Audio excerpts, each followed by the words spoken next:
time now for The Exchange. Joining us live now is Stephen Cook. He's a senior fellow for Middle Eastern Studies at the Council of Foreign Relations. So, Stephen, I'm just going to basically bring up a point that our Jeremy Diamond just brought up there. This idea of, obviously we know that Hassan Nasrallah is speaking tomorrow.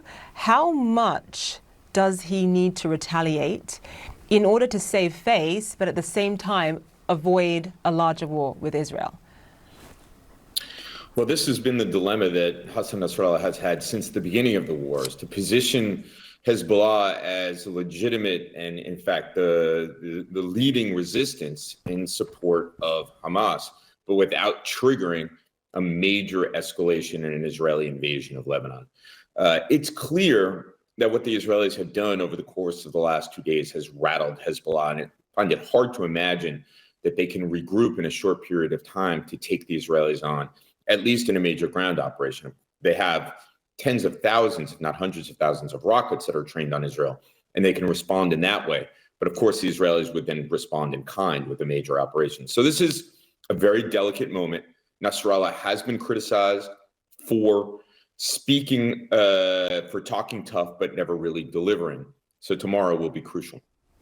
Yeah, and this comes as just moments ago, the Israeli Defense Chief, Yoav Gallant, said, quote, "We are entering a new phase in this war as the forces now shift to the north and the border there with Lebanon." So I guess that raises the question, is Israel's goal, at least at this point, to deter Hezbollah from continuing to lob missiles and rockets into the north and see the return of tens of thousands of Israeli civilians to the area? Or is this Israel's first step towards opening the door to a larger scale war between the two sides?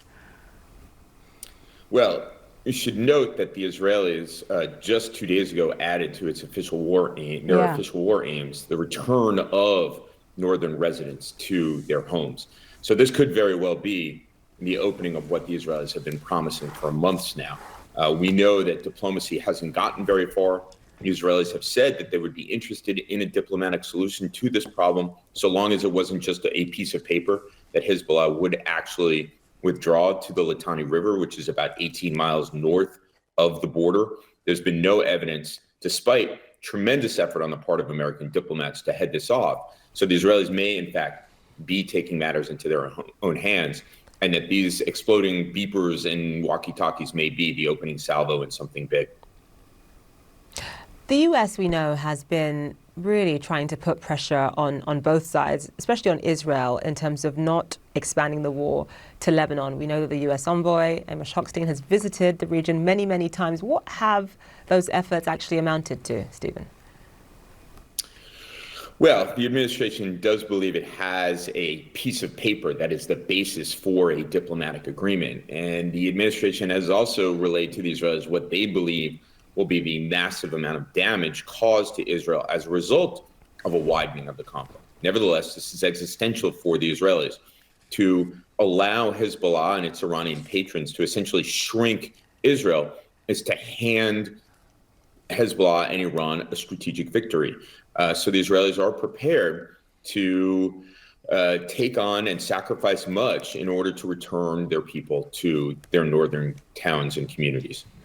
Yeah, you mentioned Iran there, and it raises the question of what, if anything, we'll see out of Iran. I mean, also another question is why their ambassador to Lebanon was carrying, it appears to be, a pager for Hezbollah, but we know that he also was among the injured yesterday. What position does this and what pressure does this put on Iran to act, whether via proxy or directly, as it's had in the past, in unprecedented fashion just in the last few months, lobbing over 300 projectiles into Israel at this point, given the escalation that we're seeing? Indeed. In addition to the Iranian ambassador to Lebanon, there are unconfirmed reports that somewhere in the neighborhood of about 20 Islamic Revolutionary Guard Corps personnel in Syria were killed as a result of this. I find it hard to believe that the Iranians and Hezbollah will not respond in some way to this. Of course, they were deterred from responding to the killing of Ismail Haniyeh a number of months ago by the demonstration of American power in the region, but of course, an American aircraft carrier has now left the region. So there is likely going to be an Iranian response to this along with Hezbollah. At some point, perhaps in the coming days, perhaps the Israelis will thwart these efforts. But nevertheless, there is likely, as Yoav Gallant said, a new phase in this war. The Israelis believe that they have to change the terms of the game here, the rules of the game.